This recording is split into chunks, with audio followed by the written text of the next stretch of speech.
Ya son las 7:13 y pues sí, como cada viernes, en este viernes entramos de lleno a la tertulia para poner sobre la mesa de análisis los temas de la semana, los temas pues que han sido noticia durante estos días, que nos llevan a la reflexión, que nos llevan al comentario, pues que están en la boca de todos y como hacemos aquí, tertuliamos, platicamos para ponerlo en perspectiva con usted, que nos escucha, que nos sigue a través de todas las plataformas en esta tercera emisión de En Contacto. Para comentar este día, estos temas de esta semana, pues verdaderamente calurosa, no solamente en el clima, porque vaya que ha hecho calor esta semana, sí. Vaya que ha hecho calor y muchísimo, pero fíjense, la canícula y el calor político intenso que estamos viviendo, como que se siente más. Está Rafael Vela Martínez, académico de la Universidad Veracruzana. Bienvenido, Rafa. Qué gusto, gracias Ángel. Qué gusto que estés aquí. Hablas un poquito aquí directo al micro para que te escuchen todos los que nos siguen. Gracias, Rafa, bienvenido. Gracias. ¿No estás de vacaciones? Sí, ¿cómo no? Ya. Pero qué bueno que estés aquí, hombre. Sí. Qué bien. Y por acá está mi queridísimo Aurelio Contreras Moreno. Bienvenido. Muchísimas gracias. Rúbrica. Es su columna que se publica en El Demócrata, por cierto, ahí la puede usted leer, ahí puede usted seguir a Aurelio con sus comentarios, siempre agudo, siempre crítico, pues como debe ser un columnista además. Como hay que hacer el periodismo. Como hay que hacer el periodismo, además también un poquito aquí al micrófono. A ver, bueno, esta semana pues hay muchos temas, pero sin duda alguna el tema de la semana ha sido, para bien o para mal, el nombramiento del fiscal anticorrupción, de esta figura que estaba pendiente en la integración del sistema estatal anticorrupción, digamos, todo este andamiaje institucional que se ha creado, pues con miras, digamos, a ponerle un freno, ¿no?, a esto que es el principal problema, yo creo, el principal cáncer que agobia a nuestro país, que es la corrupción.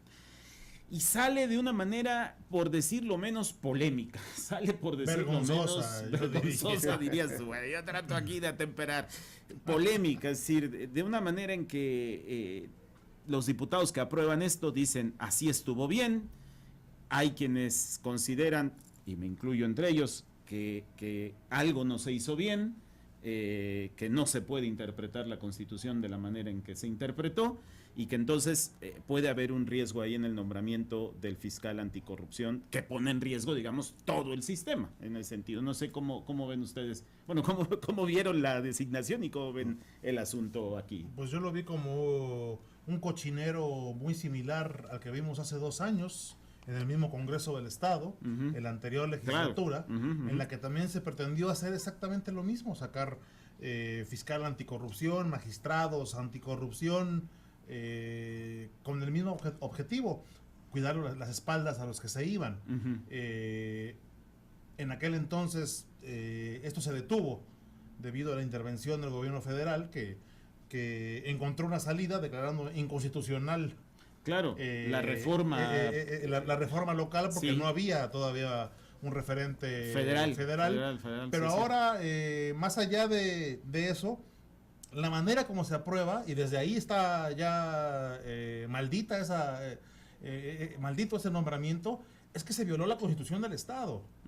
Porque, como todos sabemos, se aprobó sin la mayoría calificada que exigía tanto la Constitución como la convocatoria para el fiscal, ¿no? Claro. 27 votos no eran las 3/4 partes de los diputados presentes, que era el requisito constitucional. Les faltaron exigido. 3, de hecho, ¿no? Les faltaron 3 por lo menos, porque había 48 diputados en la sesión, 47 me parece, entonces con 30 les daban las 2/3 partes, pero se quedó con 27 votos. Digamos, así es, ¿no? Entonces ya desde ahí está mal un fiscal anticorrupción nombrado a partir de una violación a la ley, a la Constitución, pues llega completamente deslegitimado.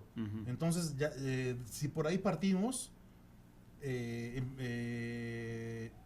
no es viable, no es ni legal ni legítimo, claro. y seguramente si se presenta bien la impugnación que se anunció que se va a impugnar ante la Corte, esto va a dar marcha atrás.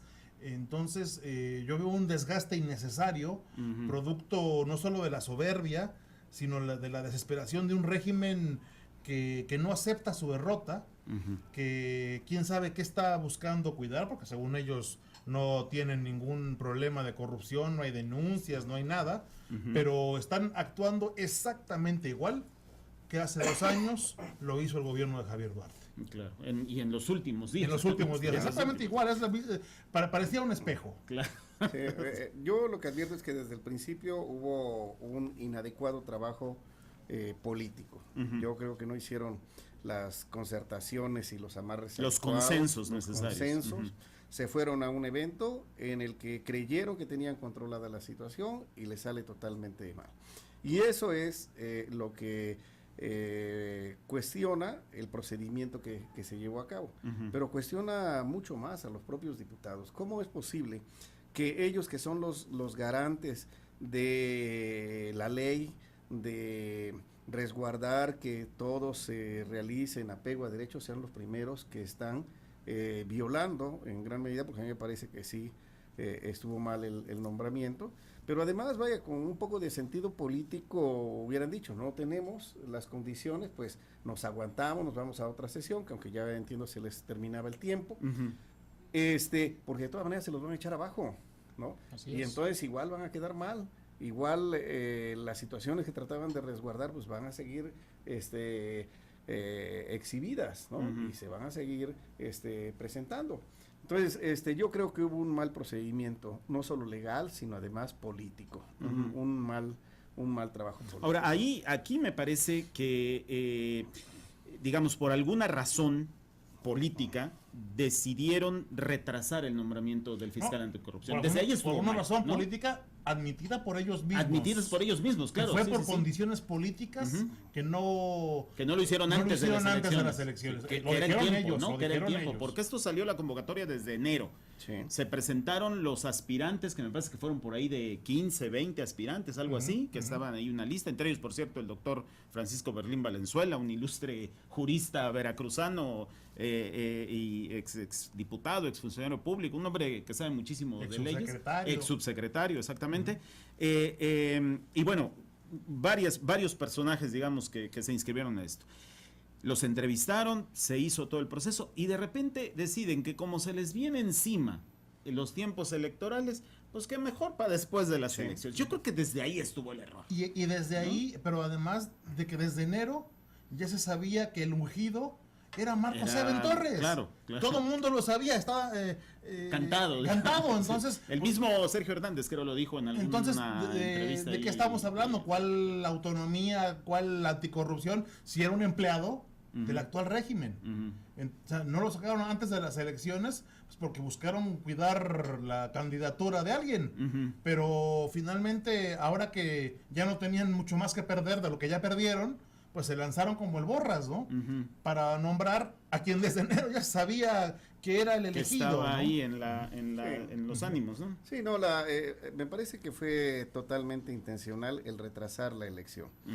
Tuvieron temor que se desatara un escándalo como el que actualmente está presente, más lo que viene, y que eso afectara electoralmente al régimen que está en el poder. Yo creo que esa fue la intención. Y ahorita, bueno, pues ya no les quedó de otra que aventarla así como les... Que de todos modos es un sí tenían de otra, digamos, pudieron haber simplemente mantenido el tema en stand-by, pero decidieron echar su resto y a ver hasta dónde les da, ¿no? Echar para adelante. Echar para adelante como el borras, ¿no? Claro, eso del personaje del borras es echarte adelante aunque sepas que te vas a ir de bruces, ¿no? A lo tarugo, pues. Sí.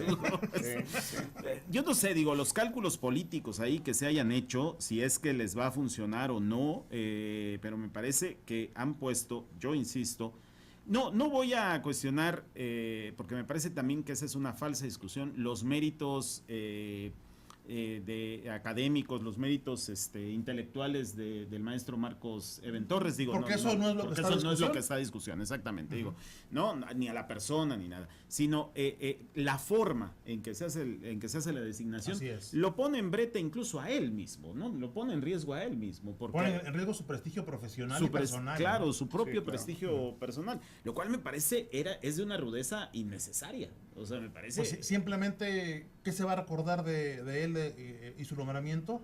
Que salió por piernas, entre jalones, y escupitajos verbales del A la Congreso hora del Estado. que rindió protesta. Sí, claro. terrible, ¿no? O sea, un fiscal anticorrupción que sale jaloneado, perseguido. Qué terrible para él, pero sobre todo qué terrible para Veracruz. Sí, porque además la figura de fiscal anticorrupción pues debe ser íntegro y transparente. Así y es. justamente es como no se llega, ¿no? Claro. Y yo creo que esto incluso va a traer reflectores a nivel nacional, porque el pueblo votó y votó justamente por acabar con la corrupción, por acabar con estas situaciones raras, digamos, entre comillas, que garantizan la permanencia de los grupos en el poder, o que por otra parte impiden que se aplique la ley a quienes hayan incurrido en algún delito. Entonces, bueno, el pueblo a nivel nacional, el pueblo en Veracruz está votando porque haya transparencia, porque haya rendición de cuentas, por acabar con la corrupción.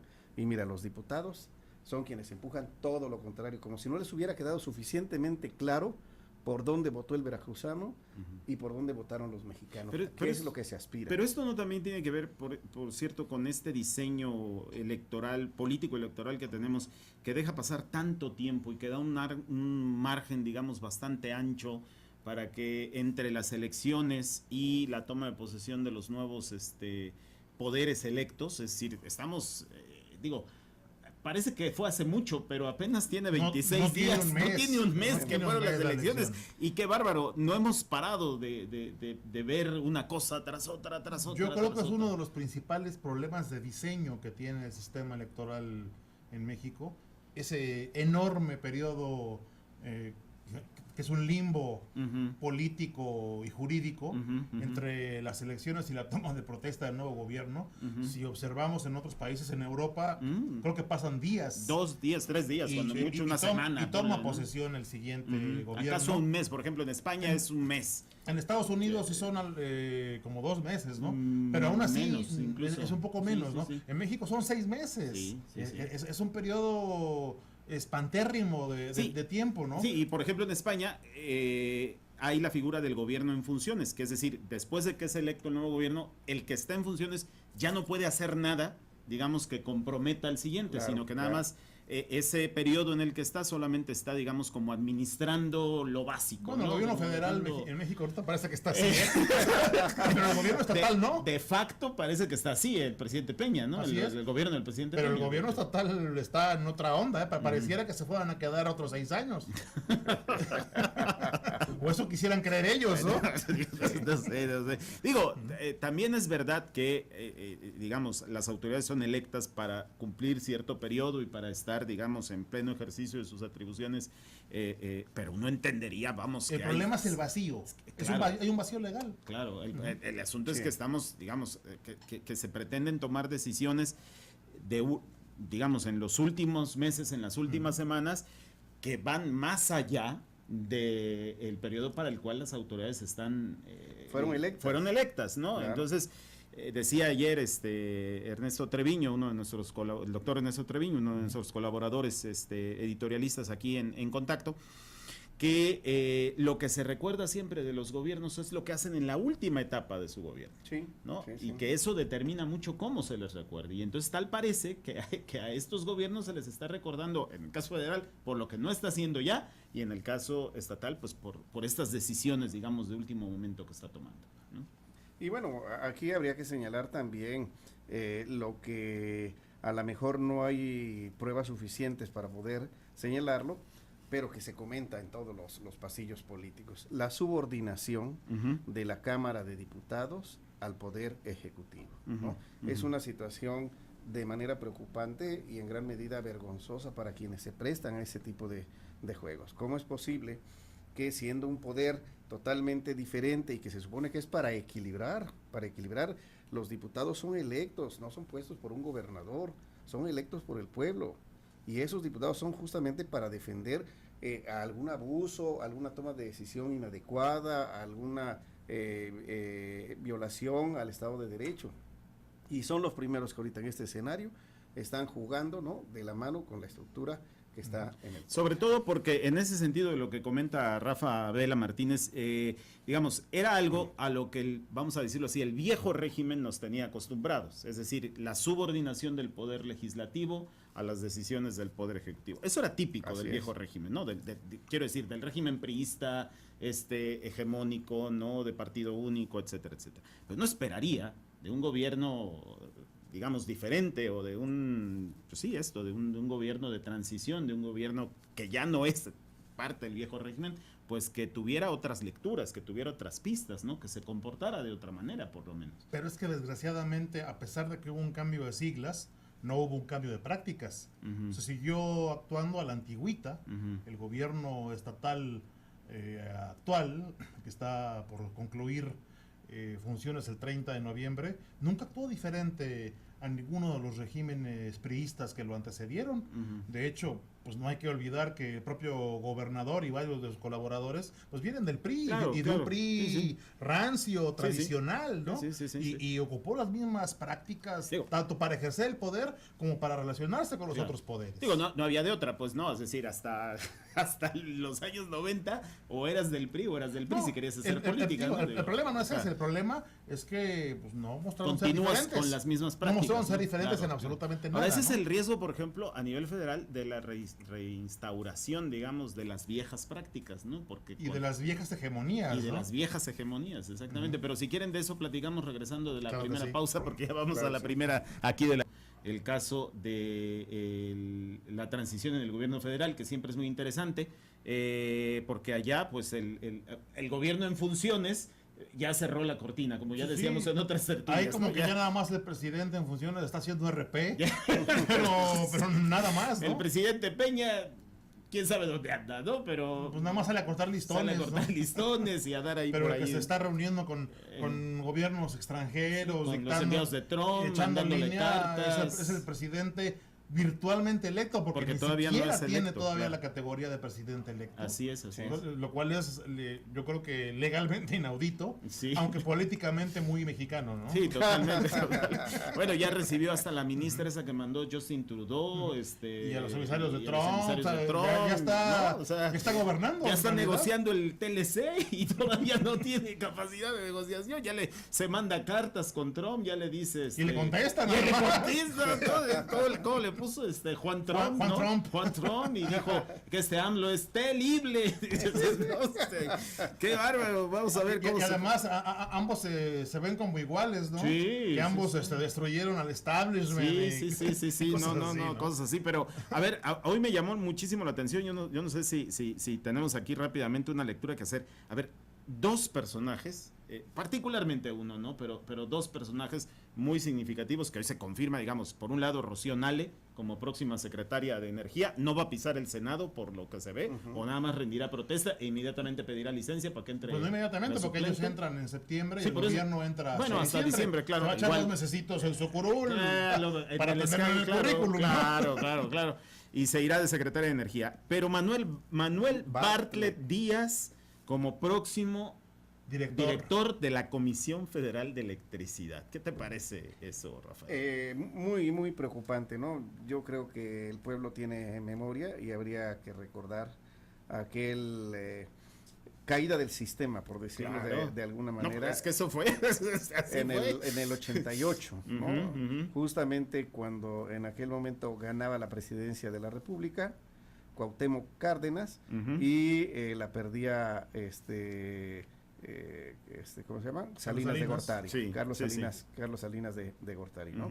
Él fue el operador de todo. Sí, él era secretario de Gobernación en ese momento. Y él fue durante muchísimo tiempo quien influyó mucho para desarticular el crecimiento que estaba teniendo en ese momento la izquierda mexicana. Fue un operador del sistema en contra de la izquierda. Claro. Y ahora, después de tantos años, premiarlo, ¿no? Nuevamente, incorporarlo al gabinete, me parece sí muy cuestionable. Ahora, Manuel Bartlett... A mí me parece asqueroso. ¿A ti te parece asqueroso? No, terrible. Manuel Bartlett no se ha ido. Nunca se fue. Es decir, con Salinas fue secretario de Educación Pública, recordemos, luego fue gobernador de Puebla, luego fue, ya digamos, cuando el PRI ya no dio de sí, fue senador de la República. ¿Todavía por el PRI? Todavía por el PRI, y luego fue senador por el PT. De hecho, es el cargo que está por dejar actualmente, ¿no? Y aliado de López Obrador. Es decir, Manuel Bartlett es un personaje que nunca se ha ido. Él sí es como los dinosaurios, pero él sí es inextinguible, él es como las tortugas, que se mantienen desde la prehistoria. Pero y además, y voy a explicar el punto de por qué me parece asqueroso, porque no únicamente fue el operador de la caída del sistema del 88, él está señalado como autor intelectual del asesinato de Manuel Buendía. Él fue un gobernador acusado de represión en Puebla. Sí. Es un personaje que representa lo peor del viejo régimen priista, y que le den un cargo, dirán, no es secretario, no es de primer nivel, pero es la Comisión Federal de Electricidad, va a manejar una millonada de dinero. Así es. Entonces, y es parte del gabinete. Me parece una patada, un escupitajo al pueblo mexicano ese nombramiento. Me parece que es de las peores decisiones que ha tomado en estos días Andrés Manuel López Obrador. Y mira que ha tomado varias. Contra una que yo aplaudiría, que es la de Juan Ramón de la Fuente, como ejemplo, representante de la ONU. Claro, pero lo de Bartlett lo opaca, desgraciadamente, y lo opaca para mal. Sin duda. Porque nos deja ver de qué manera el López Obradorismo tuvo que pactar con el diablo para llegar al gobierno. Bueno, ya nos había dado una prueba de ello con el nombramiento de Germán Martínez, Pero Bartlett va más allá de todo. Decimos nombramiento por decirlo de alguna manera, Claro, porque realmente no hay nombramientos todavía formales. No los fue. Pero el solo hecho de proponerlos, pues ya es de plantearlos como indicativo de qué va el próximo gobierno, ¿no? Claro. Cumplir toda una serie de pactos y acuerdos. Como el de Germán Martínez en el IMSS, por ejemplo. Pero dice Germán Martínez, pues se le podrá acusar de muchas cosas, pero no de asesino. Claro. Ni de mapache electoral. Ni de corrupto, por lo menos hasta ahora. Pues de corrupto no sé, porque si tuvo un cargo con Calderón. pero de lo que se le acusa a Bartlett no hay comparación. Era el de no la hay parangón. función pública, era el que tenía que cuidar ahí, que no Pues por hubiera cosas, ¿no? Ahora, el otro nombramiento, por ejemplo, en Pemex, que es sin duda alguna, ¿no? Octavio Romero López, un hombre que tiene perfil de ingeniero agrónomo. Es agrónomo, sí. Es que yo creo que van a sacar margaritas para los cerdos. Digo, yo no lo conozco, no sé, no había escuchado, pero al ver el currículum trabajó en el gabinete con Romero, Manuel, ¿no? Sí, en el DF, ¿no? Pero el que sabrá de extraer petróleo, de venderlo, de estas cosas. Sí. Se requiere un perfil muy especializado, ¿no? Sí, más hoy en día en Pemex. Y más la izquierda, por eso me preocupan estos nombramientos. O al menos recomendaciones, ¿no? Próximas designaciones. Sí. Porque la izquierda siempre ha defendido un discurso en el sentido de que deben de estar al frente de las secretarías gente experta, ¿no? Así es. Que vengan a resolver los problemas estructurales. Sí. Porque una persona, como era los anteriores régimen, que un día estaba en una secretaría, otra en otra, son gente que llegaban nada más a mantener el establishment, a mantener las instituciones y que todo siguiera fluyendo, ¿no? Como estaba fluyendo. Y cada vez mayor cantidad de gente pobre, mayor marginados, más pobreza en el campo, abandono, falta de empleo, todo lo que ha sucedido, ¿no? Y que hoy son problemas que colapsan la vida nacional. Y la izquierda siempre decía, o sea, es que tú no puedes poner en Sedesol a un administrador, porque era la defensa de cualquiera, ¿no? Es que este es muy buen administrador. Un tecnócrata, sí, ¿no? Sí, un tecnócrata. No, si lo que se trata es de resolver la pobreza, no de administrar la pobreza. Claro, ¿no? Claro, nos dimos cuenta posteriormente que sí, la pobreza era un gran negocio para los grupos de poder, ¿no? Porque así con despensas o con darles 500 pesos cada mes o 1,000 pesos cada 2 meses, son gente que de alguna manera sigue siendo muy a tu favor. Todo lo que se llama el sistema clientelar. Claro. Pero que hoy en día se estén dando nombramientos o haya señalamientos que va a haber nombramientos a personas que no están cubriendo el perfil, me parece que es una mala decisión, porque los problemas son muy graves en nuestro país y necesitamos expertos para que lo solucionen, no administradores que cubran cualquier perfil, expertos en o cada no pago de cuotas, lugares. ¿no? Como que es lo que estamos viendo, un vil pago de cuotas, ¿no? Pero además un vil pago de cuotas que, al menos en el caso de Bartlett, yo insisto, agravia a los mexicanos, porque es un personaje detestable del viejo régimen que está ahí perenne, que no parece tener para cuándo extinguirse, no hay meteorito que acabe con él. Es muy buen símil. Es que el dinosaurio sigue ahí. Sí, ¿no? dijera Monterroso, Dijera ¿no? Monterroso, claro, claro. Y es que después del desastre nuclear sobrevivirán las cucarachas. Y Manuel Bartlett. Tú lo dijiste, ¿no? Te manda saludos, por cierto, la doctora Estela Casados González, que nos está siguiendo. Dice, bien, Aurelio Contreras, la memoria histórica es un tesoro oculto que pocos periodistas se dan el lujo de buscar. Te manda saludos también Nelly Jazmín López Monterrosa, saludos. Desde Mazatlán nos escribe Víctor Valencia, también les manda saludos. Está siguiendo la transmisión Ángel Vela Luis, también te manda saludos. Gracias, Rafa, y bueno, en fin, a ustedes, sobre todo en la mesa. A ver, hablamos también del tema del Congreso de Veracruz y yo quisiera que regresáramos a él para comentar, porque ayer se aprobaron cosas muy importantes en el Congreso, 3 particularmente me detengo en ellas. La reforma a la ley del IPE, del Instituto de Pensiones del Estado, el nombramiento del nuevo comisionado del IBAI, del Instituto de Acceso a la Información, que de hecho ratificaron al comisionado que estaba en funciones, que estaba de manera interina. Y, entre otras leyes, una ley de fomento a la producción cafetera que crea el Instituto Veracruzano del Café. Una cosa que me recordó a este viejo Inmecafé de los años 80, pues que así, fue un ¿no? fracaso, que fue un fracaso a la mera hora, que fue una institución, por cierto, que dirigió un veracruzano, Aguilera, Sí. Manuel Aguilera. Fausto Cantú también. Fausto Cantú también lo dirigió y que terminó inundado y corrompido y bueno, que fue un desastre, pues, y ahora aquí creamos una cosa, pues, algo así similar. Pero a ver, la sesión de ayer en el Congreso parecía que estábamos en otro mundo respecto a la del martes, me refiero, ¿no? Del nombramiento del fiscal anticorrupción. O sea, ahora ya todos se abrazaron, ¿no? Se tomaron la foto, aprobaron los dictámenes más que sobrados, ¿no? Por ejemplo, la del IPE recibió 40 votos a favor, 42 votos a favor, el nombramiento del comisionado del IBAI 39, necesitaban 33, estuvieron 34, perdón, estaban más que sobrados. Igual esta ley de producción cafetera, y casi todas, digamos, ayer todo salió. Todo estaba planchado. Todo estaba planchado, digamos. Para decirlo a la veracruzana, ¿no? Acordado. A ver, ¿qué pasó ahí?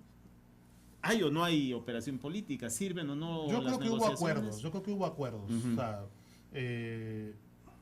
especulando, porque tendría no hay elementos otro para... elemento, pero de eso se trata la opinología. Así es, pero especulando yo creo que hubo un acuerdo de una por otra, de que saliera la ley del IPE, que era de especial interés para Morena, a cambio de que, y como así fue, Morena no objetara la ratificación del consejero del IBAI, a pesar de que hubo muchas críticas para los diputados de Morena, claro, por haber votado en favor de ratificar a un consejero que venía de ser asesor de uno de los peores diputados que tiene el PAN en el actual Congreso, Rodrigo García Escalante. Lo ratificaron y ya se va a quedar 7 años, creo, ¿no? 7 años es ahora. Es el periodo. Pues yo no puedo más que pensar que hubo un acuerdo de va una por la otra, ¿no?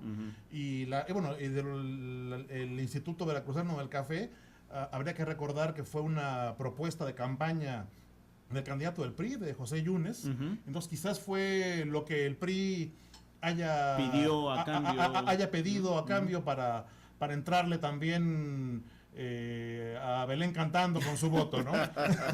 Sí, porque habría que comentar para nuestros radioescuchas que a lo mejor no tienen toda la película completa. El martes, que fue cuando se aprueba lo del fiscal anticorrupción, pues hubo un enfrentamiento muy fuerte entre los diputados, ¿no? Descalificaciones, señalamientos de que tú corrupto, de que 1000 cosas, ¿no? Que son igual que Duarte, ¿no? Y estas cosas. Sí, entonces, bueno, parecía ahí que estaban a punto de agarrarse a golpes y demás. Y no a punto, ¿no? Yo creo que sí, se han jaloneado. Empujones y jaloneos. Y ayer todo estaba muy terso, ¿no? Sí. No se puede entonces entender esto, como a 2 días de diferencia de repente les cambia el humor, si no existe un punto, ¿no? De acuerdo que les convino defensa de intereses, entiendo yo, de las bancadas. No, yo coincido contigo, Aurelio. Y curiosamente, una reforma a la ley del IPE que más temprano, incluso antes de que comenzara la discusión en el propio Congreso, hubo ahí incluso un rifirrafe al principio de la sesión porque habían sacado del orden del día el dictamen de la reforma a la ley del IPE y luego finalmente lo tuvieron que meter porque ya estaban ahí los pensionados y los sindicatos y esto. Pero el gobernador hizo un posicionamiento, el gobernador Miguel Ángel Yunes hizo en contra, digamos, o cuestionando algunos, no precisó bien exactamente qué era, pero le preocupaban dos cosas, decía él, que no les consultaron, que iban a hacer esa reforma y que no se hicieron estudios actuariales, es decir, que no se midió el impacto en términos de finanzas públicas de una reforma a el Instituto de Pensiones, es decir, a la forma en que se asignan las pensiones. Y dice que la revisará cuidadosamente una vez que llegue. Lo cual es una amenaza de veto, ¿no? Lo que implicaría un veto, digamos, o, como dice la Constitución, que la devuelva con observaciones. Que es lo mismo. Es un veto, ¿no? Es un veto. Claro, es decir, claro. Yo no estoy de acuerdo con esto y entonces no se manda a publicar, no se promulga, no entra en vigor, pero se va, digamos. Que es probable. Que es probable que pase, ¿no? Y además corre el tiempo a su favor porque la ley le da 10 días hábiles. Lo cual sí es de llamar la atención. Porque el PAN la votó con singular alegría. No, y viene de una iniciativa del propio grupo legislativo del PAN. Es decir, el dictamen es resultado de una iniciativa que originalmente presenta el Partido Acción Nacional. Entonces, dice el gobernador que se va a tomar su tiempo. Insisto, la Constitución le da 10 días. Ya no le queda mucho. No, bueno, pero digamos, los tiempos legales. Le da 10 días, le da 10 días para revisarlo.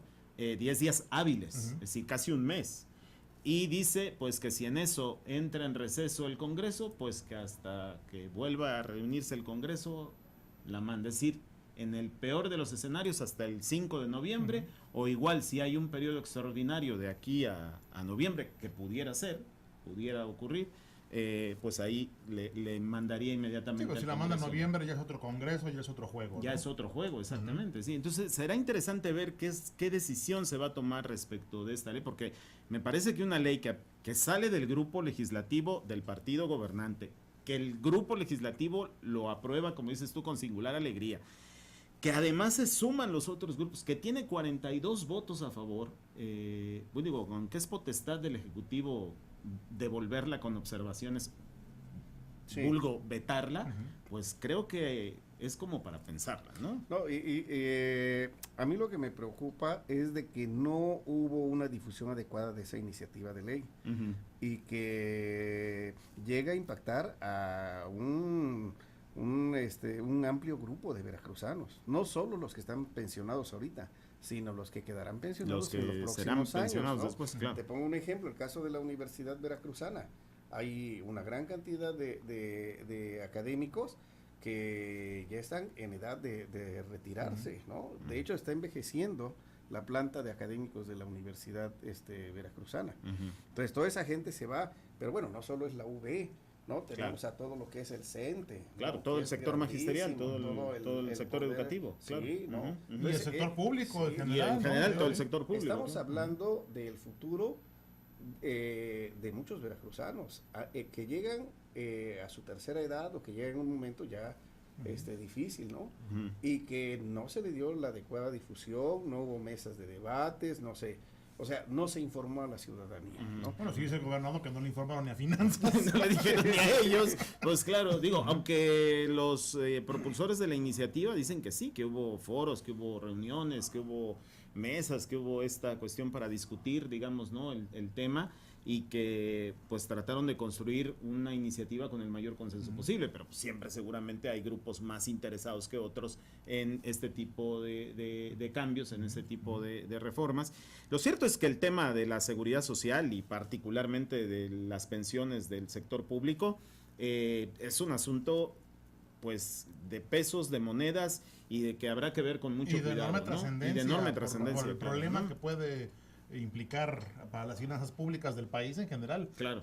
No digamos las de Veracruz. Claro, sí, claro. Porque sí va a haber una reforma a nivel nacional, Por eso me llama mucho la atención, porque se ha hablado incluso de que se iba a empujar toda una reforma del sistema de pensiones a nivel nacional. Y ahorita como que la sacan así como que se adelantan, digamos, a lo que puede venir. Sí, pues no sé. Sí, porque sería. Es un grave problema lo que está sucediendo con el sistema de pensiones. Sí. Es muy grave. No solo por las pensiones tan altas de algunos exfuncionarios, sino además porque hay pensiones que se dieron adelantadas. Hay dinero que se le debe al Instituto de Pensiones, Sí, que no se ha sí, aclarado. sí. No, o sea, ¿dónde Y que está nadie ese- quiere pagar. Así, ¿no? Bueno, ya dijo hoy el gobernador electo que él sí va a pagar. Ahora que llegue va a pagarle lo que se le debe, algo así como 2.500 millones de pesos, una cosa así. Ojalá nos diga dónde lo va a sacar. Ojalá que nos diga cómo, claro, ¿no? Pero pero bueno, a ver, y porque ya nos quedan pocos minutos en estos asuntos. La próxima semana habrá otra sesión en el Congreso, el martes es la última de este periodo ordinario. Podría haber, insisto yo, a lo mejor algún extraordinario antes ya del otoño, donde viene la nueva legislatura. ¿Qué podemos esperar para la próxima semana? Por cierto, la última de vacaciones para prácticamente todo el sector público, la UB y todo esto, es la última semana de vacaciones. ¿Te vas de vacaciones? Unos días nada Unos más. días nada más. Yo no, así que bueno, aquí vamos a estar. Pero, ¿qué podemos esperar? A ver, ¿qué va a pasar la próxima semana? ¿Qué podemos vislumbrar que venga en el escenario político, Aurelio? Haciéndole un poco de pitonizos. Pues así como hemos visto los últimos días, las reacciones y las acciones que vienen sobre todo desde el Ejecutivo y el Legislativo, yo creo que van a buscar sacar lo que queda de interés para ellos, que es el nombramiento de los 10 magistrados. 12 magistrados. Son los 12 apóstoles, ya les dije. O los 12 apóstatas. Los 12 apóstoles, sí. Del Poder Judicial que están pendientes. Estatal, ¿no? Claro. Entonces yo creo que si esto es así, si llegan esas propuestas del Ejecutivo, pues vamos a ver otro agarrón como el del martes pasado, porque muchos de las propuestas que se han barajado a nivel informal, pues son completamente cuestionables, ¿no? Como las de algunos jueces que han estado sirviendo a los intereses del actual régimen con todo, y que se hayan llevado por las patas algunos requisitos procedimentales para meter a la cárcel a algunos exfuncionarios. Sí. Entonces, yo creo que va a estar, si esto se concreta, si llegan esas propuestas, nos espera otra sesión fuerte. Y además, el ambiente político pues sigue todavía muy tenso, muy enervado, ¿no? Claro, muy crispado. Tendríamos que ver las declaraciones de hoy de la diputada ex del PAN y ahora de Morena, Cintia Lobato, realizando acusaciones muy severas, muy graves, claro, de persecución, contra acoso, ¿no? Contra el actual gobierno, sí, pero, sí. Tan graves como de que le quieren sembrar fosas clandestinas en uno de los negocios familiares, ¿no? O sea, de ese tamaño estamos hablando, ¿no? Claro. Entonces yo veo muy difícil que pudiera salir por consenso el nombramiento de esos magistrados si se llega a presentar. Entonces yo creo que nos esperaría una semana otra semana calientita, movida, ¿no? Calientita. Y bueno, ya dijo por cierto Cuitlao García que el 1 de agosto iba a anunciar los primeros nombres, ¿no? Que es la próxima semana, es decir, al día después de la sesión del martes 31. Sí. Rafa, ¿cómo ves tú la cosa? Sí, muy rápido, a mí lo que terminamos. Me preocupa, no tengo el dato claro, pero que vaya a pasar por el Congreso la reforma a la ley orgánica de la Universidad Veracruzana. También está muy soterrada, ¿no? Pero sí, no ha habido una difusión adecuada para que los universitarios debatamos sobre este punto, y se quiere cambiar el periodo, ampliar el periodo, ¿no? Del rectorado de 4 a 6 años, ¿no? Sin posibilidad de reelección. De reelección, ¿no? Pero bueno, si te toca un buen rector a todo dar, pero si te toca mal, claro, ¿no? A los 4 años lo puedes cambiar, ¿no? Yo creo que ese es un punto muy delicado. También se ha enredado toda esta situación, se ha mal visto también, porque siento que hay una debilidad en quienes integran la Junta de Gobierno, ¿no? Han sido muy cuestionables, ¿sí? ¿No? Porque anteriormente no se planteaba eso. Ya hay algunos planteamientos incluso de que se lleve a voto universal la elección del rector, ¿no? Claro. Entonces, bueno, ese es un tema muy, muy especial para ser debatido ampliamente. Pues ya veremos cómo se presentan las cosas. Muchísimas gracias, Aurelio Contreras. Buenas vacaciones. Gracias. Si te tomas unos Aurelio, días. Muchas gracias. Rafa Vela, muchísimas gracias como siempre, doctor. Gracias a ti, estimado Ángel. Y sobre todo gracias a usted que nos escuchó y nos acompañó en este viernes de la tertulia. Nos escuchamos y nos vemos el lunes próximo. ¿Buscas el mejor servicio para ese evento